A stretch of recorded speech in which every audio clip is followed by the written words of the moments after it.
MLC ఎన్నికల తేదీ దగ్గర పడుతూ ఉండటంతో ప్రచార జోరుని పెంచింది బీజేపీ. కాంగ్రెస్ బీఆర్ఎస్ తో ఎలాంటి ప్రయోజనం లేదని, తమతోనే తెలంగాణలో అభివృద్ధి సాధ్యమంటున్నారు ఆ పార్టీ నేతలు.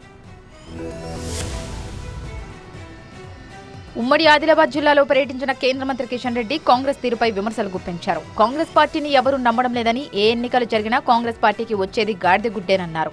తెలంగాణలో కూడా డబుల్ ఇంజిన్ సర్కార్ వస్తే రాష్ట్రాన్ని మరింత అభివృద్ధి చేసుకోవడానికి అవకాశం ఉంటుందన్నారు.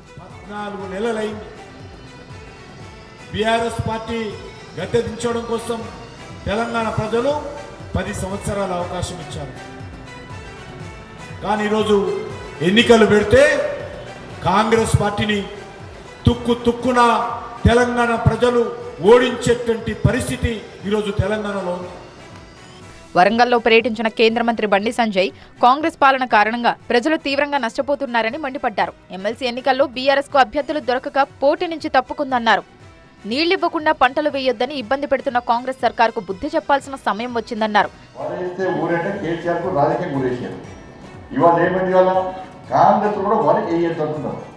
మరి వరి వేయొద్దంటే ఏమేయాలి? మరి గంజాయి వంటి ఉంటారు మమ్మల్ని ఏమన్నా ఏం పండియాలి? వరి వేయొద్దు అంటున్నారు. వరి వేయొద్దంటే ఏం పండించాలో ఒక పాలసీ లేదు. కానీ వరి వేయొద్దని చెప్పి రైతులను బెదిరించే ప్రయత్నం చేస్తున్నారు.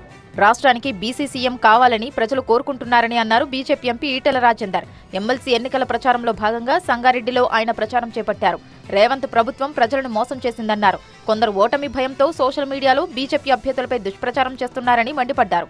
ఫేక్ న్యూస్, ఫేక్ వీడియోలు తయారు చేసి ఆర్టిఫిషియల్ ఇంటెలిజెన్స్ వచ్చిన తర్వాత మ్యానిపులేషన్ వచ్చింది కాబట్టి ఇట్లాంటి పెట్టడానికి భారతీయ జనతా పార్టీ పరంగా కేసు కూడా పెట్టి వాళ్ళని తప్పకుండా ఎక్కడో కొన్ని ఛేదిస్తాం పట్టు.